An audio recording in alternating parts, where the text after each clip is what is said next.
یہ record performance نہیں ہے, ریکارڈ کرپشن. جو ٹوٹی ہوئی بسیں چلتی ہیں اور چھتوں پہ لوگ سوار ہوتے ہیں اور لٹکتے ہوئے سفر کرتے ہیں, وہ بتاتے ہیں بلاول صاحب آپ کی پرفارمنس بدترین گورننس کا نظام ہے. بلاول بھٹو زرداری صاحب نے بڑی اہم بات کی اور انہوں نے کہا کہ کراچی میں ہماری پرفارمنس ریکارڈ پرفارمنس ہے, اور ظاہر ہے اس کے نتیجے میں اب کراچی کے لوگ جیالہ میئر منتخب کریں گے. تو ہم یہ ضرور پوچھنا چاہتے ہیں کہ یہ کون سی پرفارمنس ہے آپ کی؟ یہ ریکارڈ پرفارمنس نہیں ہے, ریکارڈ کرپشن ہے, ریکارڈ نااہلی ہے. یہ ریکارڈ پرفارمنس نہیں ہے, ریکارڈ کمیشن کھایا جا رہا ہے اور لوٹ مار کا ریکارڈ نظام اس وقت چل رہا ہے صوبہ سندھ میں. بدترین گورننس کا نظام ہے.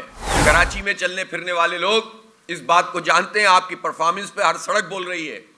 نلکوں میں پانی نہیں آتا, ہوا آتی ہے, وہ ہوا سرسراتے ہوئے بتاتی ہے کہ آپ کی پرفارمنس بہت ریکارڈ پرفارمنس ہے. جو ٹوٹی ہوئی بسیں چلتی ہیں اور چھتوں پہ لوگ سوار ہوتے ہیں اور لٹکتے ہوئے سفر کرتے ہیں, وہ بتاتے ہیں بلاول صاحب آپ کی پرفارمنس ہمیں ہر جگہ پہ نظر آ رہی ہے. ڈھاکہ میں لائٹ ریل سسٹم کا افتتاح کیا ہے وہاں کی پرائم منسٹر نے, اور میں حیران ہوں کہ 2012 میں ہی وہاں پر جائکا نے, جو جاپانی امدادی کمپنی ہے, اس نے فیزیبلٹی مکمل کر کے دی تھی جس میں $2.6 بلین کی انویسٹمنٹ بھی اپروو کی تھی. سافٹ لون تھا 40 سال کا, کراچی کے لیے اس نے کیا تھا یہاں, اور یہی اسٹڈی اس نے ڈھاکہ کے لیے بھی کی تھی.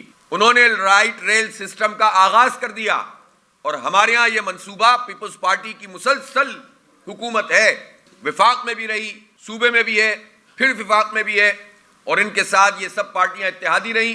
درمیان میں وفاق میں نون لیگ اور پی ٹی آئی کی بھی حکومت رہی, اور اس پورے عرصے میں اس پروجیکٹ کو شروع نہیں کیا جا سکا. یہ ریکارڈ پرفارمنس ہے ان کی.